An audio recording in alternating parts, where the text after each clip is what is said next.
Welcome to this episode. Today, we're talking about a really interesting way people connect, or sometimes don't connect, in their jobs. We are going to talk about how some people act at work and why they act that way. We're going to dive into ideas from a book called Understanding the Dismissive Avoidant Attachment Style by Mindy Rivers. Theodore, it's great to have you. Thanks, Eloise. It's a pleasure to be here. This book really opens up a lot about how people with a dismissive avoidance style can be quite strong in the workplace, but also face some quiet struggles. You start by talking about the strength these individuals bring, things like being independent, staying calm, and solving problems well. These sound like really good traits for any job. Are they always seen as strengths, or is there a catch? They are definitely real strengths. The book makes it clear these aren't just polite words to soften a tough subject. Many people with this style are truly excellent at their jobs. They're often strong individual workers and steady leaders. Their way of being, their attachment style, often taught them to work well under pressure, rely on themselves, and keep their feelings in check. In a job, these things can get you noticed, lead to promotions, and make people trust you as dependable. So these are not just surface-level positives, but you mentioned something intriguing, that these strengths can have roots in protection. What does that mean exactly? How can a strength come from needing to protect yourself? It means that the very things that make them good at work often grew out of a need to feel safe or cope with tough past experiences. For example, independence is a huge strength. Work often needs people to lead themselves. Many dismissive avoidants are comfortable taking charge and managing tasks without someone always looking over their shoulder. They can be trusted with projects. They often like clear tasks and being able to do things their own way. They might be the person who figures things out quietly instead of asking for help.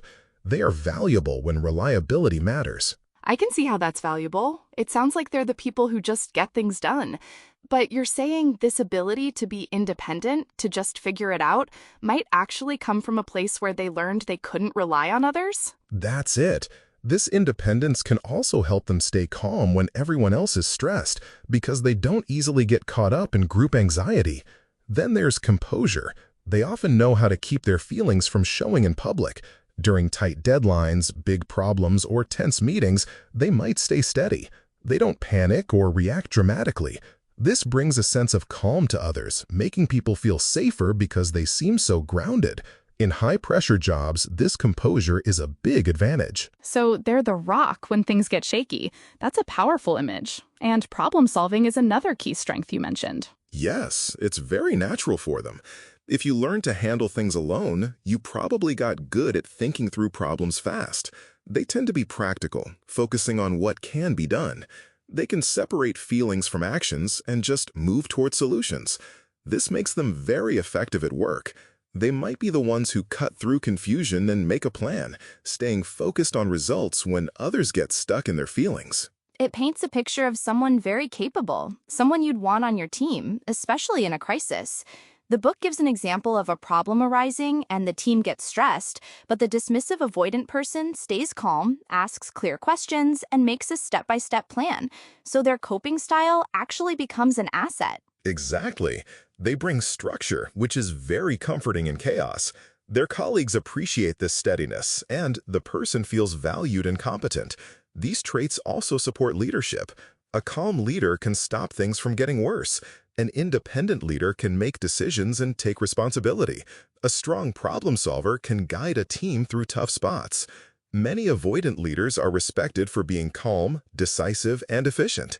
They may protect their team from chaos by creating clear priorities. This all sounds so positive, but then the book shifts to the hidden cost. You can't have all these strengths without some kind of downside, can you? That's the crucial part. While these strengths are valuable, they can also come with a price. Independence can turn into isolation. Composure can become emotional distance. Problem solving can become a substitute for empathy. In a work setting, especially one focused on tasks, this might not cause immediate issues, but over time, it can limit real connection, teamwork, and overall satisfaction. A dismissive avoidant person may feel respected and still feel lonely at work. So someone could be admired and promoted, but still feel lonely or unseen at work? That's quite a paradox. How does that manifest? It often means their main way of feeling like they belong is through being competent. Another cost is that these strengths make it harder to ask for help. Many dismissive avoidants believe they should handle everything alone. In a job, this can lead to too much work, feeling burned out, and struggling in silence. They might not ask for clarification because they don't want to seem less capable. They might not ask for help because they fear being judged. They may carry stress alone and appear fine until they hit a breaking point. Others may assume they don't need support because they always seem capable. So they carry all this stress by themselves, appearing fine until they suddenly hit a wall. And because they always seem capable, others might just assume they don't need any support, creating a cycle of isolation? Precisely. The book gives an example. Someone takes on too much, doesn't share tasks, and doesn't ask for help. They get results and are praised, but inside, they're exhausted. They might feel angry that others don't help, but they never actually asked for it. They might feel no one understands how hard they work, but they don't share that feeling because sharing feels like weakness. Their strengths keep them successful, but also alone with the pressure. That's a powerful image of quiet struggle. And problem solving, which we just called a strength, can also limit emotional intelligence. How so? In jobs, people are not just tasks. They're human beings with their own feelings, fears, and needs. If you only use problem solving in every situation, you might miss important emotional clues. You might respond to a stressed teammate with advice instead of understanding how they feel. You might try to fix a disagreement with logic instead of trying to repair the relationship.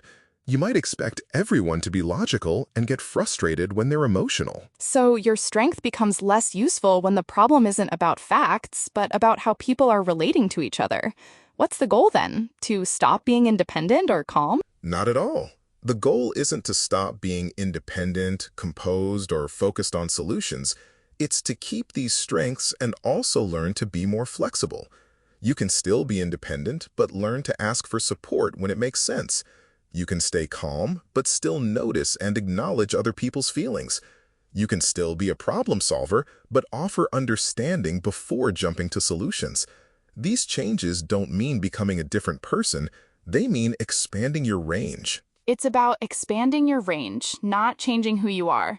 The book gives an example of growth. When a colleague is stressed, instead of giving advice, you say, "That sounds like a lot. Do you want to talk it through?" And then offer solutions after listening.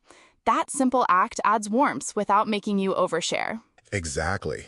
You stay calm and practical, but you also become better at connecting with people. This makes you a stronger teammate and leader.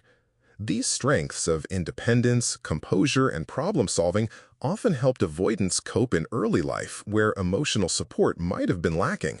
They are real gifts at work, but they can also feel like cages if they are the only way you know how to relate. When you understand these strengths as both assets and protections, you can use them more consciously. So understanding these as both assets and protection helps you use them more wisely. This leads us to valuing logic over emotion at work, which the book says is a big theme.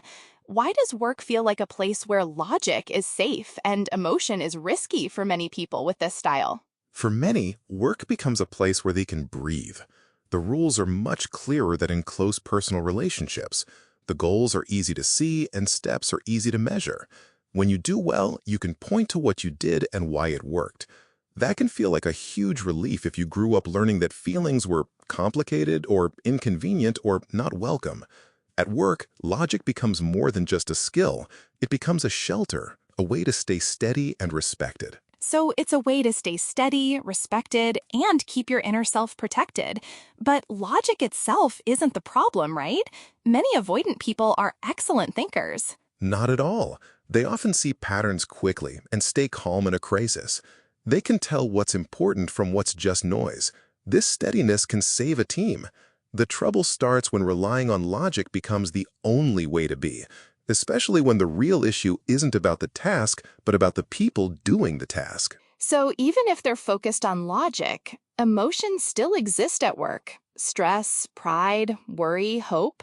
What happens when these feelings are treated like distractions? They don't disappear. They just go underground and then show up in other ways, like tension, silence, distance, or sudden exits. A common experience is feeling that emotions are unpredictable and therefore not useful. When someone is upset, a dismissive avoidant may immediately look for the mistake in the process, the unclear expectation, or the missing information. That can be helpful. Which can be useful. Finding a better system could reduce conflict.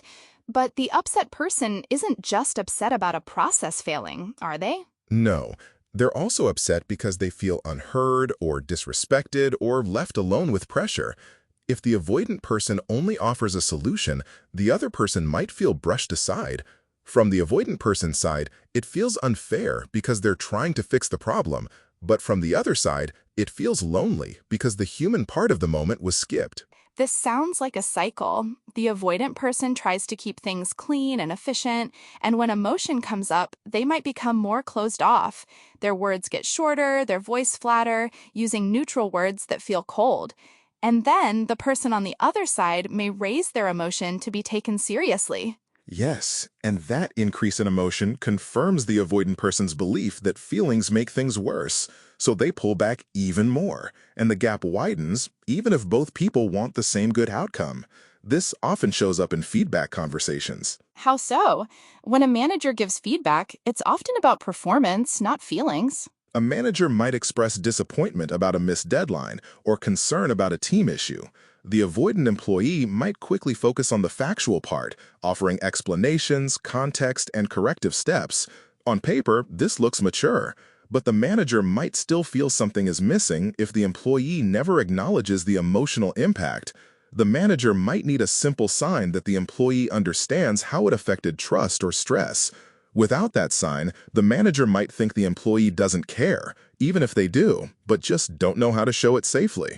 And the reverse can happen too, right? An avoidant manager might rely so much on logic that employees feel they have to turn their own experiences into numbers to be heard. If an employee is overwhelmed and the manager only rearranges tasks, the employee might feel their inner experience isn't allowed at work, leading to disengagement. Exactly. The employee stops bringing problems early because they assume only hard facts will be received, and by the time the problem is too big to ignore, the relationship is already strained. This preference for logic often comes from learning early on that emotions lead to trouble. Some grew up where feelings were mocked or dismissed as weakness. Others had overwhelmed caregivers, so they learned to stay quiet to keep the peace. When you learn emotions cause conflict or burden, you start to believe showing emotion costs too much. Then at work, they feel safest keeping feelings private and focusing on competence. This strategy makes sense, but it has limits because work relationships still need trust, and trust grows when people feel seen as people and not only as performers. There's also a trap. Avoidant people often pride themselves on being self-contained, and work often praises this. You can be known as reliable, solid, and unshakable. You can build an identity around being the one who does not fall apart. That identity can feel precious, yet it can also become a trap. If you believe you must always be composed, you may not allow yourself to admit confusion, hurt, or uncertainty. Then, the moment you do feel those things, you experience it as a threat to your image, and you hide or withdraw. And then you might hide, overwork, or pull away rather than risk being human in front of others.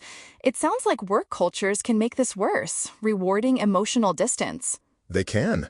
In some places, avoidant people might do well short-term, but suffer quietly long-term. They may be highly valued while also feeling strangely alone. People respect them, but are not close. When something difficult happens, like a conflict, the avoidant person may find there's no soft place to land because they built their professional life on being unaffected. The book illustrates this with a team under stress, and one person gets emotional. The avoidant person feels uncomfortable and quickly tries to shut it down, changing the topic, making a joke, or suggesting they talk later. This might seem efficient, but it can make the emotional person feel embarrassed, and the rest of the team learn that feelings aren't welcome. Yes, what seems like efficiency quietly erodes psychological safety, which makes collaboration more brittle. Valuing logic over emotion also impacts how conflicts are solved. An avoidant person wants to solve it by focusing on facts, but many work conflicts are about deeper meanings, respect, fairness, belonging. If someone feels left out, they don't just want a reason, they want to know their contribution matters. So if the avoidant person only gives a logical reason and doesn't touch on the feeling, the conflict might seem over, but it's not really settled. It just comes back later as distrust or resistance. It helps to remember that emotion at work is often information, not noise. It tells you how people are feeling about their work. If you treat emotion as irrelevant, you miss a whole layer of feedback about how the system is functioning. You might hit your goals, but you won't understand why turnover is rising or why a team isn't sharing ideas. The metrics might look good, but something is still wrong, and it's usually the emotional environment that logic alone can't measure. So how do you change this without becoming overly emotional? It means allowing emotional reality to have a small, steady place in conversations. A simple acknowledgement can do a lot. When someone is stressed, you can still offer solutions, but also say, "I understand the pressure you're under." When someone is frustrated, you can clarify facts while showing you understand why they're frustrated. You don't have to agree with every reaction, but you see the person behind it, and that often helps them settle enough to work with you. For someone avoidant, this can feel really new, as it asks them to step into a kind of contact they've avoided. They might worry they'll be asked to carry others' emotions, but the book suggests emotional acknowledgement can be brief and contained. Yes, it can be a calm statement that simply makes room for what's true without turning it into a big show. The more you practice, the more you learn you can be both logical and human, and being human doesn't mean losing control. There's also a tender part here. Many avoidant people secretly want to be known, but without being asked for too much. Work can be a place where you're appreciated, but not truly seen. So, letting a little more emotional language into your work life can create connection without feeling trapped. You keep your independence, but others feel your presence, making teams stronger and work feel more like a shared effort. In the end, logic and emotion aren't enemies at work. Logic helps you build and solve problems. Emotion helps you understand how your choices affect the people who live with them. When you learn to hold both, you don't become less capable, you become more complete. You become someone who can get the job done and keep relationships strong, which turns a good career into a sustainable one. That's a powerful way to frame it. Now, let's talk about teamwork, because that seems like a direct challenge to the independent nature we've been discussing. The book says teamwork can feel surprisingly hard for someone with an avoidant attachment style, even if they're capable and committed. Why is that? Teamwork asks for a kind of closeness that might not seem emotional at first glance, but it still involves trust, relying on others, and feeling that other people influence your day. If you learned early in life that relying on others led to disappointment or pressure, then working closely with a group can quietly bring back those old feelings. They might just feel that teams slow things down, cause confusion, or lead to too many meetings. Underneath that is a deeper desire to stay steady and self-directed. And their belief that being good at their job keeps them safe? Yes. When you do your part well, you feel proud and protected from being questioned. Teamwork changes this because your success is tied to other people's choices and moods. Even if you do everything perfectly, someone else might miss a deadline or make a decision that affects your work. For someone who relies on independence to feel calm, this can be unsettling. It feels like being responsible for things you can't control, so the natural response is to pull back to what you can control, your own work. This often shows up as a preference for roles where ownership is clear. They feel calmer when responsibilities are clean. But when tasks are shared, boundaries get fuzzy, and they might not want to ask for clarity because it feels like stepping into a messy negotiation. If asking has led to conflict or disappointment in the past, they might decide it's easier to just do the work themselves. Short term, this looks impressive. Long term, it can make them feel angry, overworked, and isolated, especially when others assume they prefer it that way. Teamwork also requires many small interactions that might not seem strictly necessary if you're only focused on getting work done. Like checking in, clarifying, adjusting, or just talking to keep the connection warm. These moments might feel like wasted time to an avoidant person, not because they don't care about people, but because these moments can feel like someone reaching into their personal space. They might keep messages short, delay replies, or avoid meetings. From their side, it feels efficient. From the team's side, it can feel like they're not available or not invested, which slowly hurts trust. This also shows up when a team tries to make decisions together. That can involve uncertainty and debate. Avoidant people usually deal with uncertainty by seeking clarity. They want a plan, a decision to move forward. So when the group is still discussing, they might feel irritated or need to pull away from that discomfort. They might push for a quick end or mentally check out. If the team continues without them, they might later feel left out. If the team follows their push, others might feel rushed. It feels like a lose-lose. Which just reinforces their belief that teams are frustrating. Teamwork also needs the soft skill of letting others influence you. Even if you respect someone, you might prefer your own way of doing things. You feel calm setting your own pace and uneasy when you have to adjust. This isn't stubbornness. It's the feeling of losing control over your inner rhythm. If control keeps you safe, then being influenced can feel like being managed, which can feel like being trapped. So they might push back harder than needed or agree on the outside but disengage inside. The book gives an example. A team member asks for input early on a project, but the avoidant person sees it as an interruption. They answer quickly, maybe bluntly. The other person asks a follow-up, and the avoidant person feels the request expanding. They might get terse. And the other person senses the shift and stops asking. Later, the avoidant person feels relieved to have their space back, but also a faint dissatisfaction that the collaboration never became easy. The other person might just think they're difficult to approach. Over time, the team learns to work around them, limiting their influence even if their work is excellent. There's also a version where they take on extra work to keep the team moving, not wanting conflict. They don't complain, even tell themselves they like carrying things. But the emotional cost shows up later when they feel unseen, quietly doing heavy work while others get credit.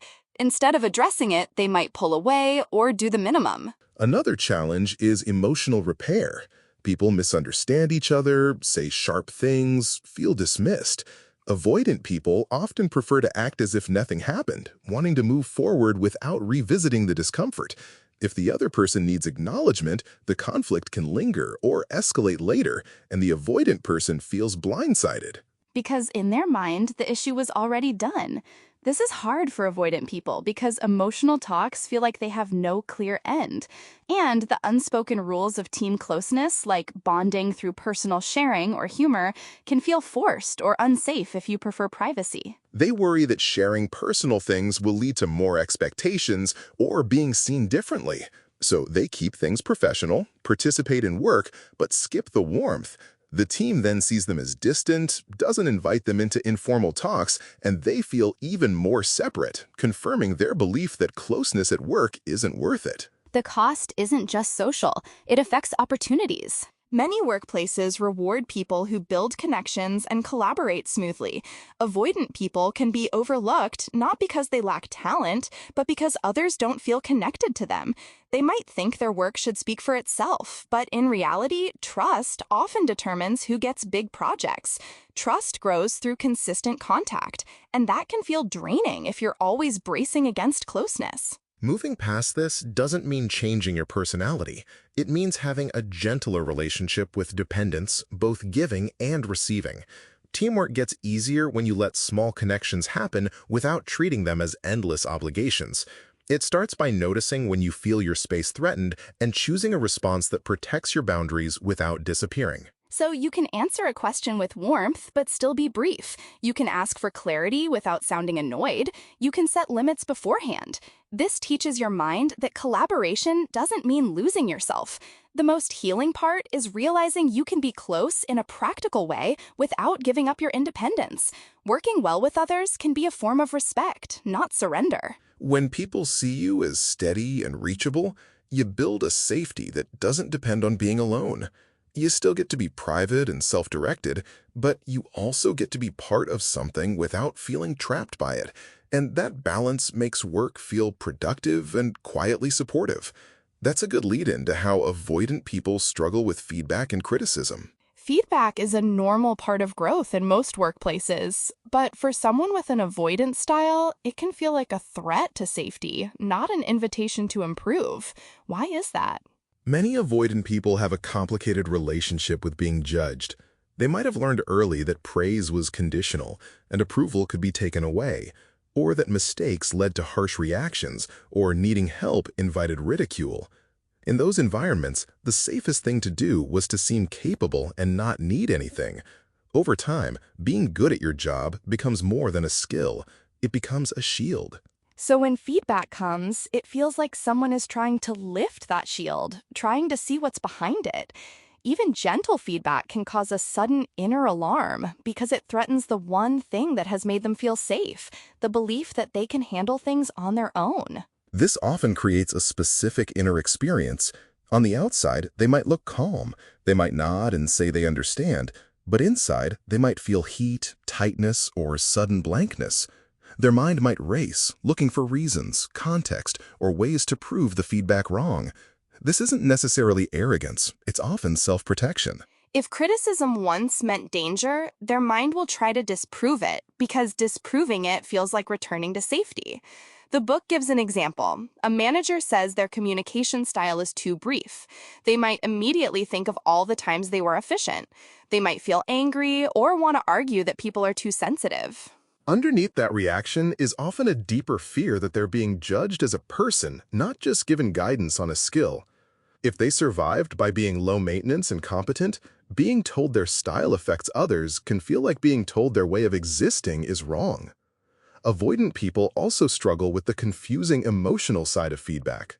Meaning, they have to figure out not just the words, but the intent. Is the person trying to help or control? Are they disappointed or just noticing a pattern? Will they punish or support? If they don't trust others easily, they might assume the worst to prepare to protect themselves. Even a normal performance review can feel like a power struggle. They might leave thinking about how to become less visible or avoid contact. This can show up as distance after feedback. They might be polite in the moment, but then become harder to reach, avoiding the manager or stopping questions. To the manager, it looks like they can't be coached. To the avoidant person, it feels like getting their balance back. If feedback felt like exposure, stepping back feels like putting a wall up again. And unfortunately, that wall can create the very problems the feedback was trying to address. It also sounds like criticism about effort, attitude, or teamwork hits especially hard compared to technical feedback. Technical feedback stays in the realm of skills, but feedback about how you're seen, like being hard to read or not a team player, feels much more personal. They might not know what to do with it, feeling like they're being asked to act out a personality. They might feel no matter what they do, it won't be enough, because emotional expectations can feel vague. If they can't find a clear standard to meet, they might disengage. Which reinforces the perception that they're distant. Public criticism, of course, is painful for anyone, but for avoidant people, it can be deeply humiliating, even if they don't show it. If they learn to avoid shame by being competent, being corrected in a meeting can feel like being exposed as inadequate. They might become very still, push back with facts, or make a joke to regain control of the room. The goal is to get out of that vulnerable position fast, but the cost is that the original issue isn't calmly addressed and the relationship gets strained. It's important to say they aren't incapable of feedback. They can be good at it when they trust the person, it's specific, and given respectfully, but trust isn't automatic. Trust is built slowly through consistency. If a manager or colleague is unpredictable or inconsistent, feedback is harder to hear because it doesn't feel safe. They might then treat all feedback as a sign the relationship is unstable. Instead of thinking, I can improve, they think, I should prepare to protect myself. Avoidant people also internalize criticism in a specific way. Instead of feeling sad and seeking comfort, they might feel driven to prove themselves, working longer hours or becoming perfectionists. This looks like dedication, but inside it feels like pressure and fear. If you believe you have to be above criticism to be safe, any criticism can trigger a private effort to become untouchable. That's exhausting. It can also lead to resentment because no amount of work guarantees you'll never be criticized again. There's also their strong sense of fairness. If feedback feels inaccurate, they might focus on correcting the record instead of listening for the underlying concern. A coworker might say they didn't feel supported, and the avoidant person remembers helping them. They might insist the coworker is wrong about the facts, but the coworker might mean they didn't feel supported in the way they needed, which is about their experience, not just facts. If you only respond to facts, the emotional truth remains, and the coworker feels even more alone. Then the avoidant person feels even more misunderstood, and the cycle continues. What helps is learning to separate feedback from danger. This happens through repeated experiences of receiving feedback and staying connected instead of withdrawing. It also happens through learning a different inner script. Instead of hearing criticism as a verdict on your worth, you can learn to hear it as information about how your work is landing in a specific environment. That shift takes time. A small but powerful change is to acknowledge feedback briefly before problem solving. You can still be logical and ask questions, but you let the other person feel you understand the impact. This reduces emotional tension and protects you from becoming defensive, because defensiveness often comes from feeling pressured to prove you're not bad. If you can accept you're a good person who is still learning, you don't have to fight so hard to keep your image perfect. It also helps to notice your own reactions after feedback. Avoidant people sometimes don't realize how much feedback affects them because they don't cry or vent loudly. The effect might show up later as irritability, restlessness, or wanting to be alone. If you can see these as signs of feeling exposed, you can take care of yourself without disappearing. Maybe a short walk, writing down what you heard, or reminding yourself of your good intentions. Then you can return to the relationship steadily instead of avoiding it. Feedback is one of the main places work relationships become personal, whether you want them to or not. It's where influence and trust meet vulnerability. For avoidant people, the goal isn't to love criticism. It's to hear it without losing yourself, to stay connected while learning, and to grow without turning growth into a private fight for safety. When you can do that, you become more effective and start to let go of an old fear, the fear that being seen means being hurt. That's a very tender point. Let's move on to leadership. What does leadership look like for someone with this style, both the shining parts and the quiet distances it creates? Leadership naturally brings out our attachment patterns because it puts you in a position of influence while asking you to connect with people. You're expected to make decisions, stay calm under pressure, and guide others through uncertainty. But you're also expected to be emotionally present in a way that doesn't always come naturally if closeness has been complicated in your life. Many avoidant leaders are highly effective. People might trust their judgment, respect their calm, and appreciate their independence. But the same traits that make them strong can also become the places where their teams feel alone. Yes. Avoidant leaders often bring a steadiness that's hard to fake. When stress rises, they focus, simplify, and act. They're less likely to get caught in office drama.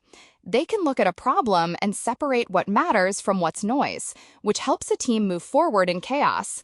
Their confidence can feel stabilizing to employees who want direction. Their boundaries can also be clear. They often respect time and competence and give people space to do their work without hovering. And for many employees, that feels like trust. That independence can be a real gift in leadership because it allows the leader to model self-sufficiency without demanding constant reassurance. In many workplaces, there is pressure to perform confidence, and avoidant leaders often don't have to perform it. They tend to rely on their own thinking and their own work ethic. They can make difficult calls without needing to be liked in every moment. If you have ever had a leader who panics, an avoidant leader can feel like a relief. Their calm makes it feel like the situation is manageable. However, leadership isn't just about competence. It's also about relationships. Employees don't just need tasks and timelines.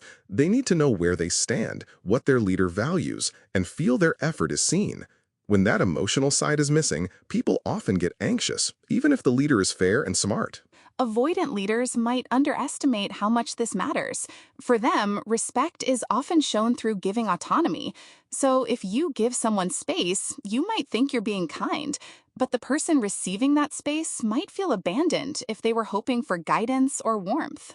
A common situation is an employee struggling and bringing a problem to their avoidant manager. The manager listens, asks clarifying questions, then offers a solution. The employee leaves with a plan, and the manager feels they did well. But the employee might still feel unsettled if the manager never acknowledged their stress or checked in on how they were handling the pressure. The employee may then stop bringing problems early because they don't feel supported as a person. And the manager might see this as the employee becoming more independent, when in reality, the employee is protecting themselves from feeling emotionally alone. This also links to blind spots around motivation. They often motivate themselves through internal standards. They set a goal, work, and deliver. They might assume others are motivated the same way. So when employees need encouragement or recognition, the avoidant leader might not instinctively provide it. They might see those needs as unnecessary or manipulative, not because they're uncaring, but because it reminds them of past experiences where emotions were used to pressure them. They try to lead with logic, focusing on what makes sense and is efficient. Some employees respond well, but others slowly lose energy because they don't feel connected to anything beyond tasks. And conflict is another blind spot. Avoidant leaders often dislike long tension. They want issues resolved quickly or not at all. If conflict arises between team members, they might prefer people work it out privately, especially if feelings are involved. Sometimes that's fine. But other times, the team needs a leader to step in, name what's happening, and create a safe way to repair. If the leader avoids the emotional part of conflict, it can become a quiet poison. People stop trusting each other, communicate indirectly, and the team becomes less creative because it doesn't feel safe to disagree. The avoidant leader might then see a drop in performance and respond by tightening expectations, which increases stress rather than restoring trust. And accessibility is another issue. Many prefer respect over being relied on. They might keep their door closed physically or emotionally because constant contact feels draining. They limit one-on-one time or keep talks very task-focused. Employees might feel the leader is hard to approach, hesitate to ask questions, and small issues grow into bigger ones. The leader then gets frustrated that people didn't speak up sooner, and employees feel speaking up wasn't welcome. It's a mismatch between how the leader sees closeness and how the team needs support. Also, a subtle blind spot is how appreciation is shown. Avoidant leaders sometimes believe that not criticizing is a form of praise. If they don't mention a problem, they assume the employee knows they did well. But many employees need to hear it, even a simple acknowledgement that their effort mattered. When an avoidant leader stays silent, the employee might worry their work isn't valued. They might disengage. The avoidant leader might be surprised because in their mind, everything was fine. The blind spot isn't just about warmth, it's also about influence. Leaders shape culture through small moments. If an avoidant leader consistently pulls away under stress, people learn to handle stress alone. If they change the topic when emotion comes up, people learn feelings are inconvenient. These lessons are rarely spoken, but they're learned. The leader might never mean to create that culture, but culture forms around what's rewarded, ignored, and feels safe. And avoidant leaders struggle with receiving dependence. A team naturally depends on its leader. People want decisions, clarity, and reassurance. For an avoidant person, that dependence can feel heavy, like being responsible for not just tasks, but people's emotions, which is exhausting.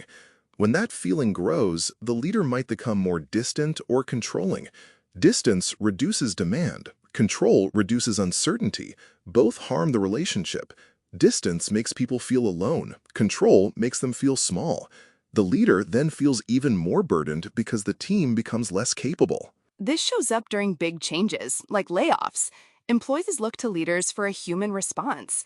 Avoidant leaders excel at honesty and steadiness, but they might struggle with human connection. They communicate facts clearly, but leave no room for grief or fear. Employees might then feel the leader is unaffected, even if they're privately anxious. That perception creates a divide, and the leader might be seen as uncaring. Growth for an avoidant leader isn't about becoming a different kind of person.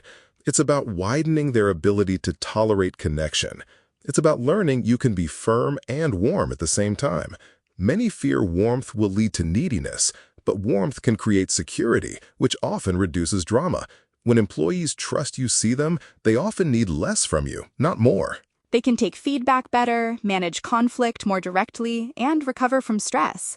A gentle shift can start with small habits, checking in briefly after a tough week, naming appreciation, or sitting with an employee's frustration without rushing to solve it.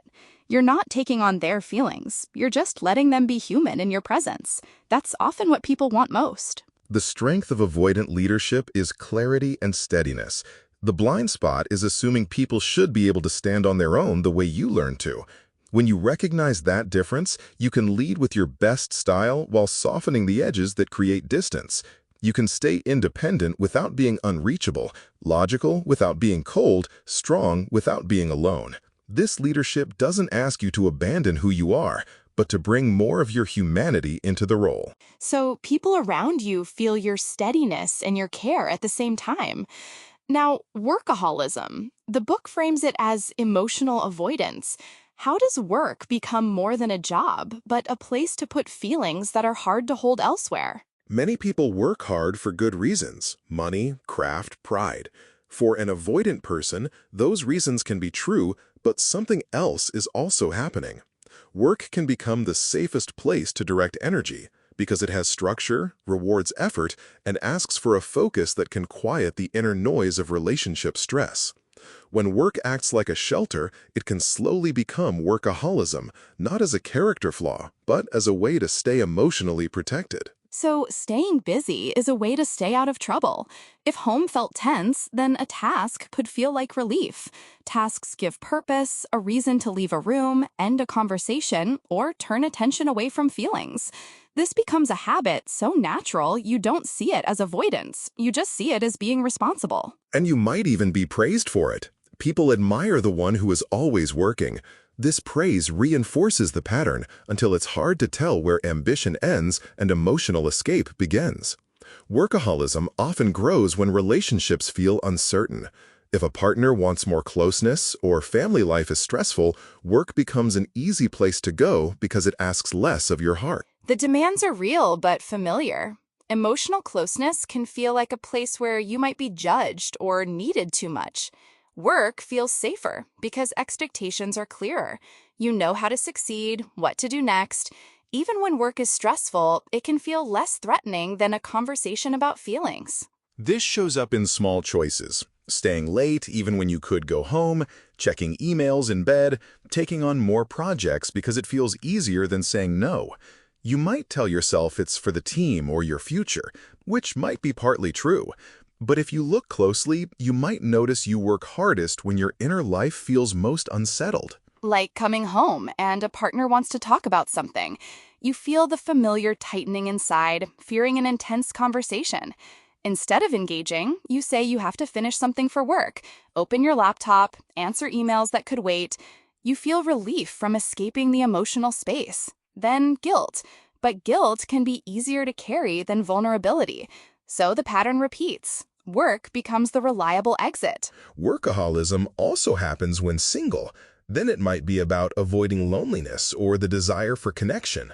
Avoidant people often carry a quiet ache to be close without feeling trapped. If dating feels vulnerable, they might focus on their career. Work gives a sense of progress, identity, and value. By pouring themselves into it, they don't have to face the uncomfortable uncertainty of relationships. They might even tell themselves they don't want a relationship right now. Sometimes that's true, sometimes it's a protective story. And the tricky thing is, workaholism can look like success. Promotions, dependability, money, status. Status can feel safer than closeness because it creates distance. People admire you, but don't ask much emotionally. You can be surrounded by people and still feel protected. But status can also become lonely. When your worth is tied to performance, rest feels dangerous. You worry that if you slow down, you'll feel things you've been avoiding, or discover you don't know who you are without your work. Workaholism affects the body too. Running on adrenaline, feeling exhausted, trouble sleeping, irritability. But you might not connect these to emotional avoidance, seeing them as the price of being driven. The deeper cost is that constant work keeps you from quiet moments where feelings naturally arise. Without those, you don't process stress, and unprocessed stress shows up later as numbness, anger, or burnout. Workaholism also keeps you from building rich relationships. Not because you don't care, but because work gives you a built-in reason for distance. When someone invites you out, you're busy. When a friend wants to talk, you have deadlines. When a partner wants connection, work is intense. These are socially acceptable excuses, and people rarely challenge them. Work becomes a convenient barrier. Over time, others might stop inviting you, assuming you're not available. Then you feel lonely, telling yourself people drifted, without seeing how work helped you keep them at arm's length. There's also how workaholism protects from shame. If you fear being inadequate in relationships, you choose a place where you feel competent. Work feels measurable. So when relationships are hard, you double down on work where you can win. This soothes shame short-term, but the shame about relationships doesn't disappear. It stays unaddressed while you collect accomplishments. If someone comments on how much you work, they might express concern. An avoidant person might respond with irritation, not because they don't care, but because the comment threatens their protective structure. If work keeps them steady, being asked to change it feels like stepping into vulnerability without a net. They might argue responsibilities or financial goals. Underneath that defensiveness is often fear that if they stop working, they'll face overwhelming emotional needs. Healing this doesn't mean abandoning ambition. It means learning that rest and connection aren't traps. The first step is recognizing when work is used to manage emotions. This can be gentle, noticing when you reach for work not because it needs you, but because you don't want to feel what you're feeling. Checking email after an argument, scheduling extra meetings when a relationship is uncertain, feeling calmer at the office than at home. And that calm has more to do with avoidance than joy. As you start to see it, you can make small choices to build emotional tolerance. Setting boundaries around work hours, staying in a conversation a bit longer, noticing that discomfort isn't danger. You still need solitude and space, but the goal is to stop using work as the only form of solitude, especially when it harms your health and relationships. In the end, workaholism as emotional avoidance is a strategy that once helped you cope. It made you feel capable and safe. It gave you a place for your energy when emotions felt risky. The question is whether it's still serving you. When you let connection share space with work, you can still be successful without being consumed, driven without being lost, and protect your independence while building a life that feels warm, steady, and truly yours. That's a powerful and hopeful message. Now, let's talk about workplace friendships, which can feel limited for someone with an avoidant attachment style. Even if they're friendly, why is there a limit? Many avoidant people don't struggle with basic social skills at work. They can be polite, warm enough, even charming. They talk about projects, laugh at jokes, and are dependable.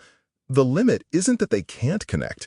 It's that connection starts to feel risky once it moves past the surface. At that point, the avoidant person often pulls back, not because they dislike others, but because closeness can bring a sense of expectation that feels heavy.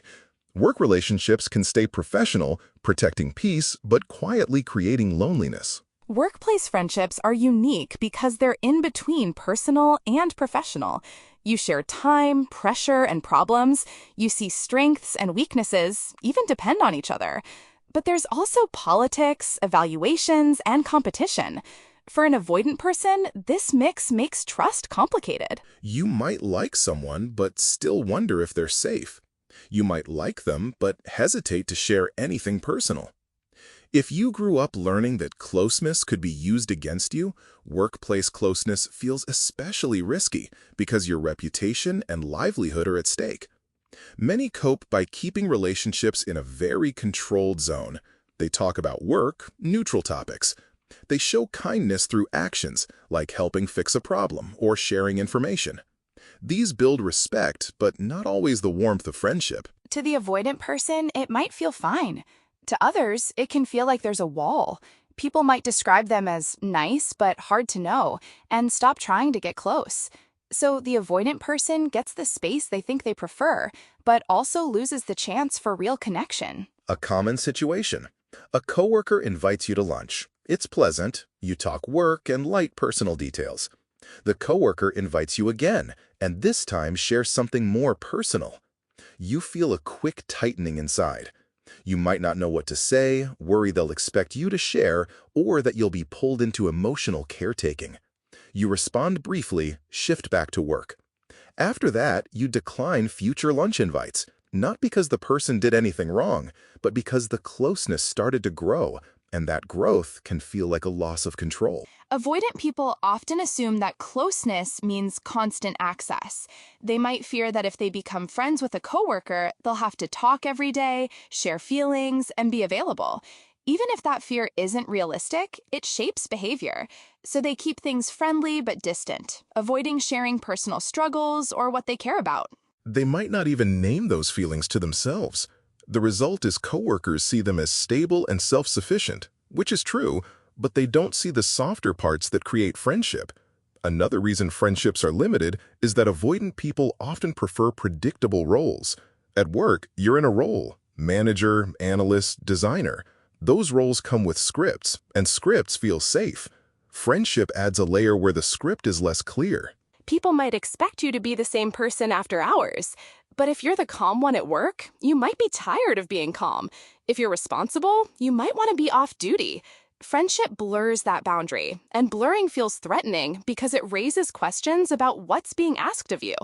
Limited friendships are also linked to how avoidant people manage self-esteem. Many rely on being competent as their safest identity. Friendship often means being seen in less perfect moments, talking without a clear purpose, letting someone notice your uncertainty. If you're not comfortable being imperfect, you avoid those interactions. At work, you can keep your mask of competence on. Friendship threatens that mask by inviting you to be a whole person. If being a whole person once meant being judged, that invitation can feel like danger. This often shows up at office social events. You might attend, do fine, smile, make conversation, and then leave early. Sometimes that's true, you just don't like them. But sometimes you leave because the longer you stay, the more likely you are to be pulled into personal talk or emotional closeness. Those moments can feel exposing. You might also worry about being misunderstood. If you're friendly, someone might assume you're closer than you feel. If you're quiet, someone might assume you're cold. To avoid that uncertainty, you keep your participation brief and controlled. There's also the reality that workplace friendships can involve gossip, alliances, and social pressure. Avoidant people often dislike these dynamics and choose distance as a form of integrity. These choices can be honorable, but neutrality can also be seen by others as absence. People bond through shared feelings, including frustration. If the avoidant person refuses to engage emotionally in those moments, others might feel the connection is limited. They might feel even more separate and tell themselves people at work are immature or overly emotional. That judgment can be a protective move. Yes, if you label others as too much, you don't have to risk closeness with them. Limited workplace friendships have real consequences. Without work friends, you might feel less supported during stressful times, have fewer allies, miss informal information, or be seen as less of a culture fit. You might also feel less joy. Work takes up a huge part of life. If there's no warmth in it, it can feel like you're spending your days in a functional but emotionally empty space. Avoidant people sometimes tell themselves they prefer it that way, and part of them might. But another part might quietly wish for more connection, not in a needy way, but in the simple human way of wanting to feel known. It's also common for avoidant people to feel confused when coworkers don't try harder to connect with them. They might think, if people wanted to be friends, they could just ask. But their own signals might have taught others that asking is unwelcome. Avoidant distance can be subtle: a delay in responding, a quick change of subject, never initiating contact. These aren't cruel behaviors, they're protective habits. People usually respect them by backing away. Then the avoidant person ends up with the space they thought they wanted, plus a loneliness they didn't expect. Learning to have fuller workplace friendships doesn't mean making coworkers your main emotional support. It means allowing connection to exist while respecting your need for boundaries. The key is redefining what friendship requires. It doesn't mean constant contact or revealing everything. It can mean warmth, reliability, and small moments of mutual care. You can share something personal without it being a deep confession. You can accept kindness without feeling forced to repay it with emotional access. You can enjoy someone's company without promising more than you can give. A gentle start is practicing being slightly more present. If someone asks how you are, answer with a little more truth in a safe way. If someone shares personal news, respond with simple understanding without feeling you have to fix it. If you enjoy someone, suggest a coffee break without making it a big deal. These small choices teach your mind that connection can be manageable. They also teach others that you are reachable, which makes friendship more possible. So, limited workplace friendships are often not about disliking people, but about protecting yourself from the feeling that closeness will cost too much. When you see that, you can build a different experience, allowing work relationships to hold a little more warmth without losing your independence. You can keep your privacy while still letting yourself be known in small ways. That balance can make your work life feel less like a place you endure and more like a place where you can breathe, belong, and still be yourself. This brings us to how avoidance impacts career growth. Early success for avoidant people often comes from being capable, disciplined, and self-directed. They build a reputation for getting things done without drama, and that's rewarded. But the impact of avoidance tends to show up later, not as a clear failure, but as a plateau, a quiet unhappiness, or missed opportunities. The career might look good on paper, but something inside feels stuck or alone. Avoidant patterns support strong performance in roles where independence is valued. If you can focus deeply, solve problems fast, and work without much support, you might rise quickly. You might also feel calmer at work than in relationships, leading you to invest heavily in your professional identity. This creates achievement, but also avoids parts of life that feel more emotionally demanding. The career grows, and the emotional life stays small. Over time, that imbalance affects career growth differently, because the higher you go, the more your job becomes about relationships. As people move into senior roles, the work changes. It's less about doing and more about influencing, less about individual excellence and more about getting people with different priorities to agree, less about solving problems alone, more about guiding a group to solve them together.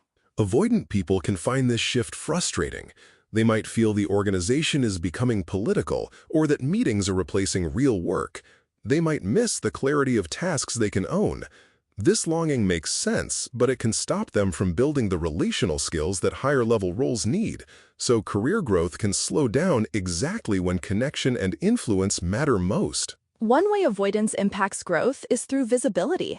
Many avoidant people prefer to be left alone to do their work. They might not enjoy promoting themselves or talking about their achievements. Networking can feel uncomfortable, not because they're shy, but because it feels like forced closeness. They think good work should speak for itself. Sometimes it does, but often it doesn't.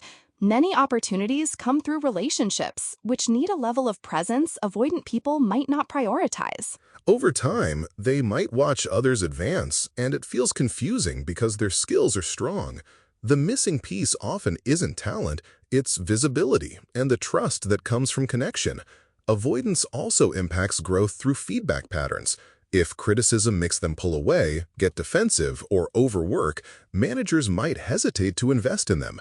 They might choose someone else for a stretch role because that person seems more adaptable and easier to coach. Avoidant people often have a strong desire to improve, but they might not show it in ways managers recognize. They might take feedback privately and change silently, or distance themselves from the feedback giver. That distance can be misunderstood as stubbornness or lack of interest, leading to fewer sponsors or invitations into important decision-making rooms. Another impact comes from teamwork. Many avoidant people can collaborate well when roles are clear and everyone is capable. The struggle shows up when collaboration needs negotiation, emotional repair, or patience with uncertainty. In those moments, avoidant people might become blunt, impatient, or absent. Coworkers might see them as difficult, not because they're mean, but because they're hard to read and approach. When leaders consider promotions, they think about how a person affects the team. This often shows up in projects across different departments. These require influence without direct power. You can't just assign tasks, you have to get people to buy into your ideas. You have to understand concerns that aren't your own and persuade people, sometimes with logic, sometimes with relationships. Avoidant people tend to focus on logic, which is important, but when someone resists, that resistance is often emotional. It might be fear of change or feeling overlooked. If you only respond with logic, the resistance might stay. Then you feel stuck and irritated, thinking the other team is unreasonable. Over time, you might avoid those projects, which limits the experience needed for leadership roles. Avoidant patterns can also shape career choices in subtle ways.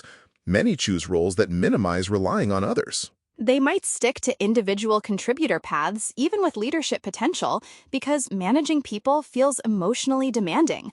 They might avoid roles requiring client relationships because those involve emotional effort. They might choose technical specialties because the rules feel clearer.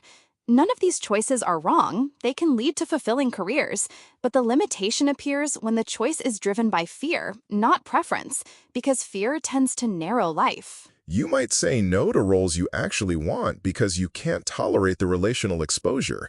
A common situation: a manager offers an opportunity that would increase visibility and pay, but it requires presenting to senior leaders and building alliances. You feel uncomfortable, tell yourself you don't want to be political, prefer to focus on the work, and decline. You feel relief. But months later, you feel regret when someone else takes a similar opportunity and advances. You might tell yourself the system is unfair. Sometimes it is.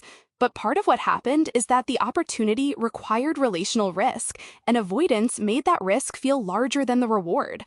Workaholism also impacts growth, even though it looks productive. If you're known as the one who always takes on more, leaders might keep giving you more rather than promoting you. They rely on you in your current role. You might also struggle to share tasks because that needs trust. If you don't share, you stay stuck in doing, unable to step into the strategic work that leads to advancement. The very thing that makes you valuable short-term can stop you from growing long-term. Avoidance can also create a pattern of leaving rather than fixing. When work relationships get tense, some cope by changing jobs. A fresh start feels clean. You reset your reputation, you don't have to have hard conversations. Sometimes leaving is the right choice, but if leaving is your main way to handle conflict, you lose the chance to build resilience. Over time, you might notice a pattern. The first year in a new job feels great, but as closeness builds, you feel trapped and look for the next exit. This can prevent you from developing depth in one environment, which matters for advancement and personal happiness. There's also the impact of emotional isolation. Career growth isn't just about money and title, it's also about meaning. Avoidant people can reach a point where they've achieved what they wanted but feel empty. They might not have strong work friendships or feel connected to mentors.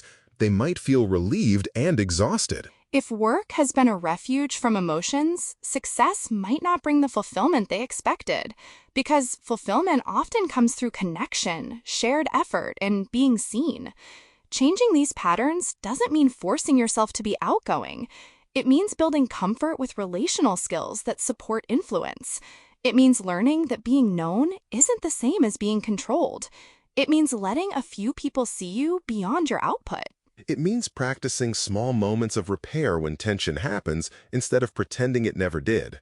These shifts can be gradual, chosen in ways that respect your need for privacy and space.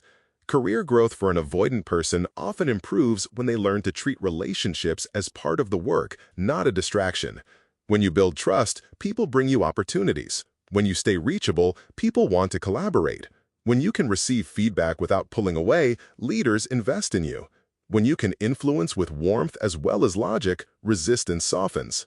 None of this requires changing your core strengths. It requires adding a layer of connection to the strengths you already have. In the end, avoidance impacts career growth because careers are built among people, not only among tasks. You can be brilliant and still be limited if others cannot reach you. You can be hardworking and still hit a plateau if you cannot tolerate the relational exposure that comes with higher influence. The encouraging truth is that these are learnable skills, and they can be learned in a way that feels respectful to who you are. As you grow your capacity for connection, your career becomes not only more successful, but also more satisfying, because you are no longer relying on work to protect you from life. You are allowing work to be one part of a full life, supported by relationships that can hold you instead of threatening you. Theodore, this has been an incredibly insightful conversation, breaking down complex ideas into understandable terms. It really highlights the nuanced experiences of people with a dismissive avoidant attachment style in the workplace and the pathways for growth. Thank you so much for sharing your insights from Mindy Rever's book, Understanding the Dismissive Avoidant Attachment Style. My pleasure, Eloise. It's a topic that truly impacts many aspects of our professional lives, and I appreciate the opportunity to discuss it. If you found this discussion helpful, consider sharing it with someone who might benefit from these insights.